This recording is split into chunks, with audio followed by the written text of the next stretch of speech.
this is Roger Green, host of the Surfing the NASH Tsunami podcast. This weekend, we are offering 4 conversations from Season 3, Episode 45, our review of the recent Paris NASH conference, plus, from the vault, conversation from April 22, which looked at the need to improve testing criteria for drug development. These conversations are running a bit behind our usual schedule due to the challenges of travel and time change surrounding the NAFLD summit that ended in Dublin on Saturday. We'll be back on our regular conversation drop schedule next week. And now, on to the discussions. This conversation starts with Louise sounding an alarm about the growth rate for cirrhosis and bridging or advanced fibrosis. Her point, as we collect more data, the time we are taking to do so causes us not to save a large and annually increasing number of lives. She goes on to mention other talks in session 1, focusing on Oxana Drapkina's talk about how the Russian system operates, which sounds, at least on the surface, more efficient and metabolically focused than what we do in some Western countries. Next, Jeff and Jörn discuss how satisfied they were with the closing session in which both participated. The diversity of regional challenges and the varied positions of the respondents led to a lively and far-reaching discussion. In response to a question from Jörn, Jeff describes what he learned while working on food policy in the Obama White House. In the last part of the session, I raised 2 issues that interest me: the ability to educate and work more quietly in Congress than in public venues, and the example I use is open heart surgery, and then the value of educating physicians to think of fatty liver issues when treating other metabolic patients. Louise bridges from this to consider the idea that while different specialties look at each organ independently, all the organs are actually common victims of and participants in an integrated metabolic challenge, and we would do well to think of it that way. Every year,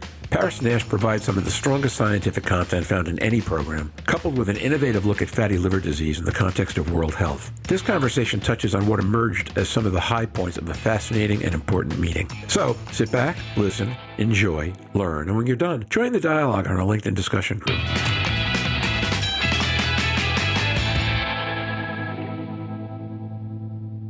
Next topic. Louise, you've touched on 4 or 5 of them, so pick any one. I'm not sure any of us have been quite as specific. One particular talk in the meeting or one particular panel that really grabbed your imagination, and why? Louise Campbell. I'm going to jump in because it was one of the sessions that I spoke about before, and it was obviously session 1. The conference itself started with a bang, and it really was an interesting session. So we had Vimal Mishra talk about, although it really wasn't the patient journey with NASH, because it wasn't about patients, it was about the statistics around NASH, and the data shows that we are continuing to have a problem. The reason this plays in, and it was important, because if we think about the reverse side of the coin that Jörn was on about with data, it does mean that we're going to see 110 to 125% rise in advanced liver disease and mortality by 2040. So while we search for data, these people are dying. We are left with nothing, really. So he was really frightening, and these are US figures. So it was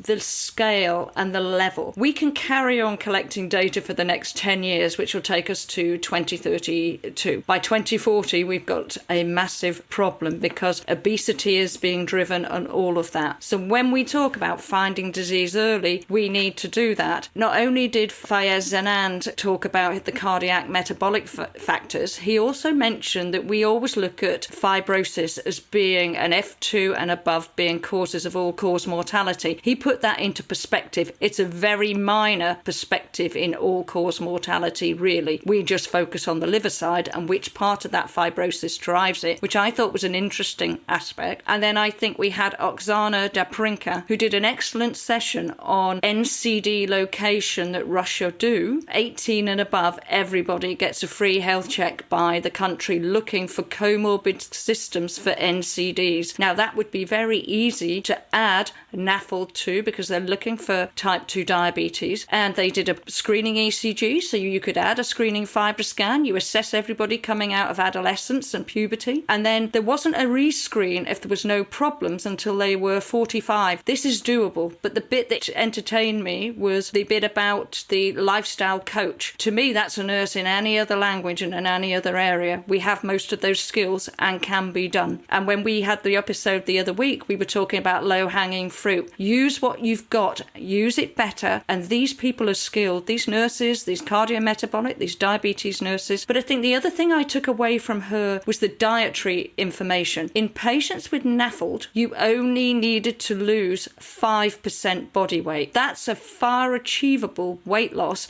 if you find it early. It was NASH that had a better resolution with more than 10%. And yes, exercise, a combination of exercise, worked. And it was very interesting to see the different diets and how NASH was affected by the majority of certain aspects, but lots of other diets didn't affect all of the other metabolic components. So that whole session for me gave a basis and a format where we can stick in a lot of the other things. We have to do something. Each liver at a time is an outcome for me, and that's what obviously I drive early diagnosis and access to those toys, but we have to do something. Jörn Schattenberg. I agree, Louise. It was a fascinating session, and I agree the projections Homi Razavi did as an update 2040. He said they had much more data to integrate now. Numbers stay the same, keep on increasing. Right now, their liver disease is more prevalent in terms of HCC, like HBV and Hep C still, but the way this goes up is really troublesome. And additional comments on this session, I share your perception this was special, the integrative care. I would have liked to see a nurse with you there. I think I mentioned that in our session, Jeff, and might be one way forward to really integrate healthcare for these patients. Okay, Jeff, you want something? You go before me. Jeff McIntyre. Yeah, I'm going to log roll a little bit and just talk about how great I thought our session was that Jörn and I were in, that it was much more wide-ranging than I had anticipated, I think. You know, I'm up there ready to talk about the necessity of the patient involvement in things, but especially when Jeff, did you prepare a talk too? I had like 15 slides sitting on the computer and I didn't get to show them. I did. I regret my time away from other things, from having no doubt both of our PowerPoint presentations would be nominated for Pulitzers by now, but it was a bit of a surprise to be thrown into that Socratic dialogue as opposed to the soapbox that we had both prepared for. But it was a good off-the-cuff discussion, I thought. And as I said, it went to a couple of unexpected places, notably for me, the conversation around cost, which we previewed a little bit in the earlier today, talking about the payers versus the regulators and that sort of thing, about how so much of the industry is really focused on, frankly, late stage, about F3, F4, about NASH itself. But as Louise mentioned earlier on, we see cardiovascular disease as having a really high mortality rate for people with fatty liver disease. And it does correlate with NASH, but it also correlates with earlier symptoms of fatty liver disease. And so that's kind of a Gordian knot that we have to uncover with the industry. And I think that's another place where the patient voice can be helpful, that people just aren't symptomatic and not aware of it at that point. It was really great to see, and I truly was honored to be the only American, other than Dr. Sanyal, but of the panelists, to see that sort of global input to talk about the experience in South Africa and all the lessons that they've learned in terms of engaging HIV, the Asian experience, which certainly has a big lifestyle component, and they talk a little bit differently about how they have engaged other non-communicable diseases. And then our friends from Mexico, including the government official that was seated next to me, and about how they're engaging it. And we hear a lot of buzz basically going on about Mexico and some of the efforts that they're doing there. And this panel really got a chance for them to shine and talk about the history of some of the work they've done. But we're also, we have now actually a government official on stage other than the FDA talking about how they can move forward in this area. Let me just jump in. I agree, Jeff. I tremendously enjoyed the session. Unfortunately, some people left early. That's always what happens. So we had a smaller crowd in place, but it was a lively discussion. Everybody brought his views. And, I've almost meant to ask you about your experiences from working with White House administration around the patient's aspects, because obviously I agree. This is what we need to do. We got to involve politicians. And I even take it one step forward. I'd like to see someone coming out, disclosing his fatty liver disease and taking like a role model to lead us in the political discussion, to be able for people to connect and make this priority in diverting health resources to it. Yeah, I couldn't agree more with that. It really speaks to the issue of stigma, that we haven't had anybody come out and talk about this. Whereas I've got lots of patient stories, none has really been at that celebrity level. And most people, as you know, with the stigma of liver disease still associated with alcohol-related cirrhosis. And it's tough to get people to come out with that.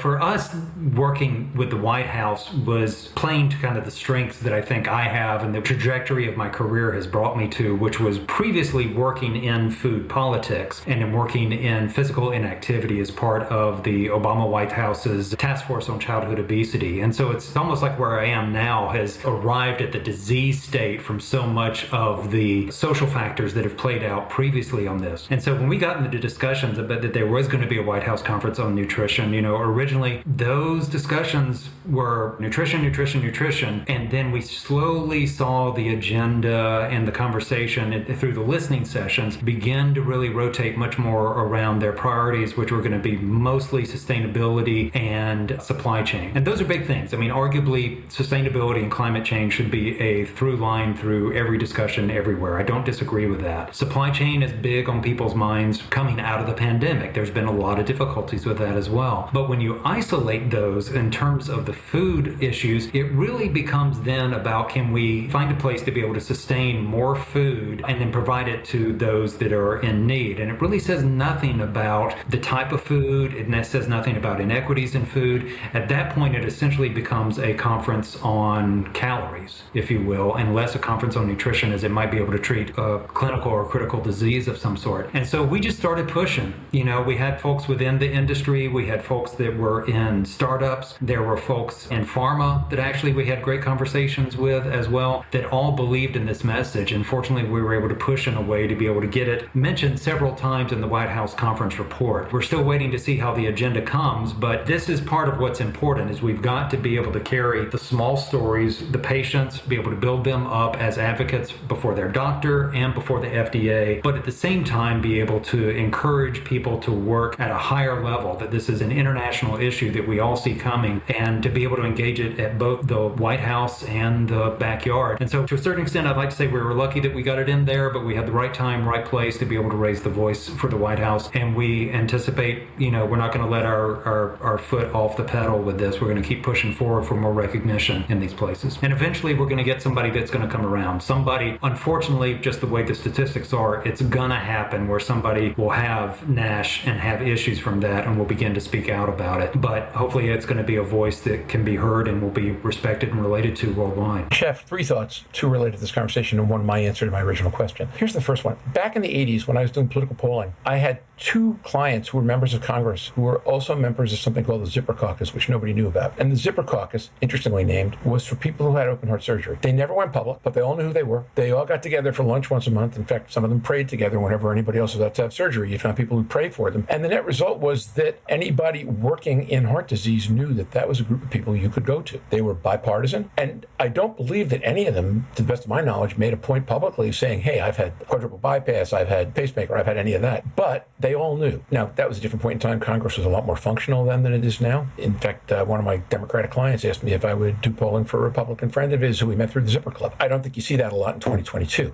But my point is that in Washington, at least, things can move in ways that are quieter than in the world of public celebrity advocacy, number 1. Number 2, completely different point. I suspect that we will not have as much success going after F1 and F0 by getting people to do drug studies that have outcomes attached to them, because it's going to take forever to get to those outcomes, even if you measure surrogate endpoints. However, if we do a good enough job of educating physicians and other healthcare professionals about the nature of metabolic disease, and they come to an understanding that a lot of these drugs are going to work in more than one situation. Fade back to the conversation that I shared about Wegovy and Ozempic, and now roll into that the dual and the triple agonist for obesity and all the things we're learning about SGLT2s. And we get to a place where a drug might not need to have a NASH approval if we've done a good enough job of educating the profession of how all these pieces fit together. I think that's a much more practical strategy, frankly, than waiting to get drugs approved for F1 NASH or for NAFL, period. I'm just going to jump in on that, because I think that was also something that Faraz Anand was talking about. He mentioned the fact that we all think our organs are the result of the injury from the other organs. So we always look at it as an organ-centric disease. And I think his phrase was, which was a beautiful phrase, our organs aren't necessarily the victims, they're all the victims of a set of risk factors. That's very much the way we should be looking at it. That brings in this whole AI back reading, looking at all of the common risk factors and then assessing for every disease and putting in that plethora of tests. So you get your ECG, you get your FibroScan, you get your whatever, you get your FIB or ELF, and you do that through and you assess for which set of fibrosis, because he talked about fibrosis being more or less equal, every organ fibrosis. What also interested me, and I thought was a very good session, was Cyril Cause's one about the diabetes populations, the 5 categories, and you can pick out which ones are going to get kidney failure and heart disease, and they all have NAFLD. Those now real subpopulations that we can pick out, that means we can target better. So yes, it was a great conference for looking at things like that. Still, we cannot diagnose if we can't get a routine screening. Despite the rate of increase, we're struggling. I don't disagree, and I didn't mean to convey anything to the effect that we weren't. I was simply asking, do you try to climb the 30-foot wall or the 6-foot wall? And even if after you climb the 6-foot wall, you've got 3 more 6-foot walls to climb to get to where you wanted to get to in the first place, it's probably easier to do it that way. And now, back to Roger. We hope you enjoyed this recording. If you have any questions or comments about the content of this conversation or the entire episode, please send an email to questions@surfingnash.com. We will be back next week to discuss some recent exciting drug trial results and what they portend for the next couple of years in drug development. In the meantime, stay safe, surf on. We'll see you on the podcast. Bye-bye now.